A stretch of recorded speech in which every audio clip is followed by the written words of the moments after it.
अब बारी है सीएसएस के अंदर बैकग्राउंड ओरिजिन के बारे में जानने की।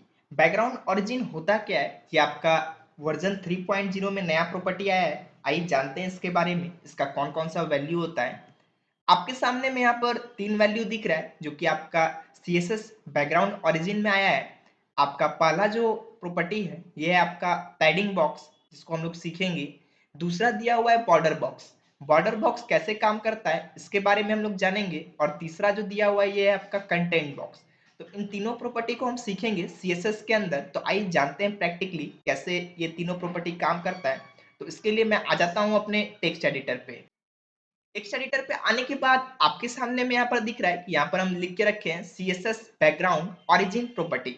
उसके बाद यहाँ पर बैकग्राउंड में ग्रीन कलर लगा हुआ है और यहाँ पर हम डीप को सेलेक्ट करके रखे हैं हैशटैग बॉक्स से। तो सबसे पहले हम इसे सेव करेंगे। सेव करने के लिए फाइल में जाएंगे। फाइल में जाने के बाद सेव एज पे क्लिक करेंगे और यहाँ पर नाम डाल देंगे। तो यहाँ पर हम नाम डाल देते हैं ओरिजिन .html। सेव कर दिए। सेव करने के बाद इसका आउटपुट देखना है। तो आउटपुट देखने के लिए क्या करना होगा, इसे लॉन्च करना होगा क्रोम पे। तो उसके लिए हम व्यू पे जाएंगे। व्यू पे जाने के बाद व्यू करंट फाइल इन और यहाँ से क्रोम पे लॉन्च करेंगे।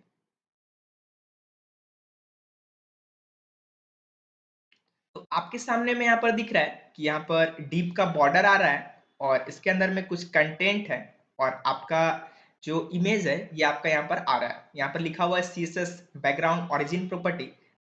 तो सबसे पहला जो प्रॉपर्टी है वो आपका पैडिंग बॉक्स है जो कि आपका बाय डिफॉल्ट होता है, तो उसको अभी हम लोग छोड़ देते हैं। दूसरा हम लोग जानते हैं कंटेंट बॉक्स के बारे में। कंटेंट बॉक्स कैसे काम करता है। अभी यहाँ पर आपके सामने में दिख रहा होगा जो ये इमेज है आपका, ये आपका क्या हो रहा है कि जहां से पैडिंग स्टार्ट हुआ है वहीं से आपका इमेज आ रहा है। तो इसी के बारे में हम लोग जानेंगे। तो मैं आता हूं अपने टेक्स्ट एडिटर पे। टेक्स्ट एडिटर पे आने के बाद यहाँ पर हमको लिखना है बैकग्राउंड ओरिजिन। बैकग्राउंड लिखने के बाद आपको हाइपन देना है और यहाँ पर लिखना है ओरिजिन। ओरिजिन लिखने के बाद यहाँ पर हम कॉलन देंगे। कॉलन देने के बाद यहाँ पर सबसे पहले डाल देते हैं कंटेंट बॉक्स।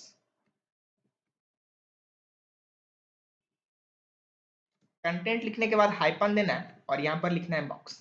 उसके बाद सेमीकोलन देंगे, सेव करेंगे। सेव करने के बाद अपने ब्राउजर पे आएंगे और रिफ्रेश करेंगे। तो इससे आपको क्या समझ में आया कि जहां से मेरा कंटेंट स्टार्ट हुआ है वहीं से मेरा क्या हो रहा है, फोटो आ रहा है, मतलब इमेज आ रहा है। आप यहाँ पर ध्यान से देखिए, जहां से मेरा कंटेंट स्टार्ट हो रहा है वहीं से मेरा इमेज आ रहा है। यदि मैं फिर से आता हूं अपने टेक्स्ट एडिटर पे और जहां पे कंटेंट बॉक्स लगाए थे इसको हटा करके यहाँ पे लगा देते हैं हम अभी पैडिंग बॉक्स।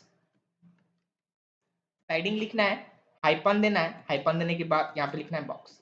सेव किए। सेव करने के बाद अपने ब्राउजर पे आए और रिफ्रेश करेंगे। तो होगा क्या कि जहां से पैडिंग आपका स्टार्ट हुआ है इमेज वहां से शुरू होगा, अभी आपको दिख रहा है। और तीसरा होता है बॉर्डर बॉक्स। बॉर्डर बॉक्स क्या होता है, जहां से आपका बॉर्डर स्टार्ट हो रहा है वहां से आपका इमेज आएगा। तो मैं आता हूं अपने टेक्स्ट एडिटर पे। यहाँ से जो बॉर्डर का पिक्सल है 5 पिक्सल, इसको कर देते हैं 20 पिक्सल। सेव किए। सेव करने के बाद अपने ब्राउजर पे आए और रिफ्रेश किए। तो यहाँ पर आपको दिख रहा है कि अभी बॉर्डर थोड़ा मोटा हो चुका है और अभी हम लोग लगाएंगे क्या, बॉर्डर बॉक्स। तो मैं आता हूँ अपने टेक्स्ट एडिटर पे और यहाँ पर लिख देते हैं बॉर्डर बॉक्स।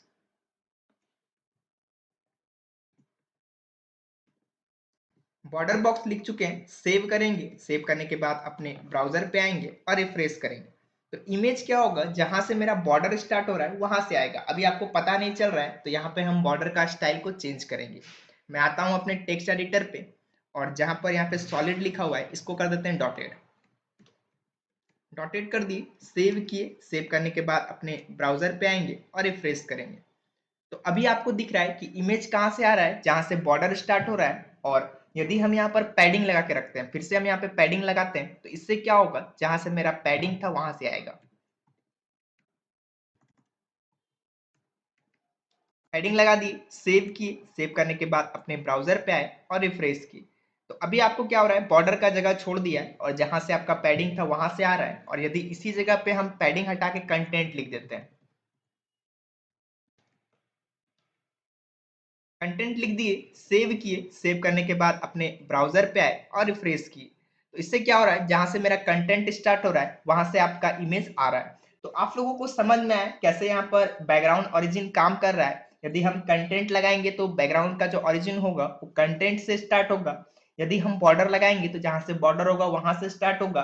और यदि पैडिंग लगाएंगे तो जहां से पैडिंग होगा वहां से आपका ओरिजिन स्टार्ट होगा। तो यह वीडियो आपको पसंद आया होगा तो थैंक